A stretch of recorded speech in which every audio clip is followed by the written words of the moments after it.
Hey guys, ito pa po mga nakasale na mga smartphone ngayong December 2024. Baka po sakali naghahanap po tayo ng 5G na smartphone na mas maganda compare sa mga bagong labas sa mga smartphone ngayon. Ito guys si Xiaomi Redmi Note 12 Pro 5G. Maganda na po siya ngayon kahit papano at mura pa yung kanyang presyo ngayon. Dating 16,000 guys yung kanyang SRP sa may 8256 na version. Pero ngayon guys is makukuha na lang po natin siya ng 9,000 ngayon. Naka-AMOLED display po siya na merong 120Hz sa refresh rate. At meron po siyang magandang processor dito na merong Dimensity 1080 5G na processor. Maganda rin po yung kanyang camera na merong Sony IMX na camera na merong 50 megapixel saka 16 megapixel na front selfie camera. Mabilis din po yung kanyang charger dyan guys na merong 67 watts sa charger. Pero guys, para sa may kulang 9,000 na presyo ngayon, I think maganda pa rin ang smartphone na yan kahit medyo luma na po siya. Pero kung sakali man guys na medyo piting ka pa sa specs ng smartphone na yan, nakasave din po yung Redmi Note 12 Pro Plus 5G na merong parang around 20k na SRP dati. Pero ngayon guys, makukuha na lang po natin ng kulang 12,000. Hindi naman to guys nalalayo sa specs ng unang smartphone. Pero mas mataas lang po yung kanyang megapixel sa may camera niya. Dahil meron po siyang 200 megapixel, saka mas mabilis sa charger. Dahil naka 120 watts po siya na charging speed dyan. Pero kung ako pipili guys sa dalawang smartphone na yan, mas okay na ako dun sa mas mura. Dahil magkamukha lang naman po sila ng processor.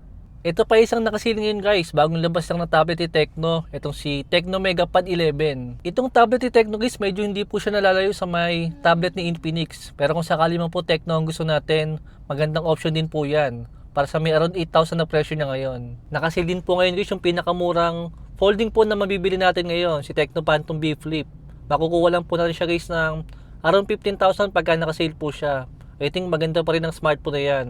At di pa rin naman guys nalalayo yung kanyang specs sa may Phantom B Flip 2 na meron 30,000 na SRP. Okay pa rin po yung kanyang specs guys. Para sa may 15,000 na lang ngayon. Hindi rin guys magpapauli dito si Itel RS4 dahil nakasale po siya ng around 5,000 sa may 8128 na version niya. At makukuha din natin guys na mas mura ngayon. Yung 8256 na version ng around 6,000. At I think guys magmumura pa rin yung presyo na yan pagka ginamitan nga natin ng voucher. Baka maging around 5,000 pa siya at maging around 4,000 naman. I think okay pa rin ang mga specs ng smartphone na yan kahit medyo luma na po sila. Kung gusto mo naman guys ang Poco na smartphone, nakasale din po ngayon guys ang Poco M6 Pro 4G na merong 10,000 na SRP sa may 8256 na version. Pero ngayon guys, makukuha lang po natin siya ng around 7,000. I think okay pa rin ang smartphone na yan. Mabilis po yung kanyang charger at okay pa rin naman guys yung kanyang processor dyan na merong Helio G99. Tsaka naka AMOLED display din po siya at merong 120Hz sa refresh rate. Saka sa mga nagtitiwala pa rin dyan guys kay Oppo, nakasale po ngayon guys yung Oppo A3X na merong 5.5 na SRP pero makukuha natin po siya ngayon guys ng 4,000 lang. I think guys kung ganyan presyo lang at Oppo talaga ang gusto nyo, I think okay naman yan. Pero kung sakali nga guys na open-minded ka pa sa ibang smartphone, still guys para sa may 4,000, still hindi ko pa rin kukunin yung Oppo na yan. Pero kung sakali naman guys gusto niyo yung Oppo A3X, ngayon po ang tamang panahon para bumili ng smartphone na yan. Nakasale din po ngayon guys yung Realme 12 Plus 5G na mayroong 17,000 na SRP. Makukuha po natin siya guys ng around 12,000 ngayon.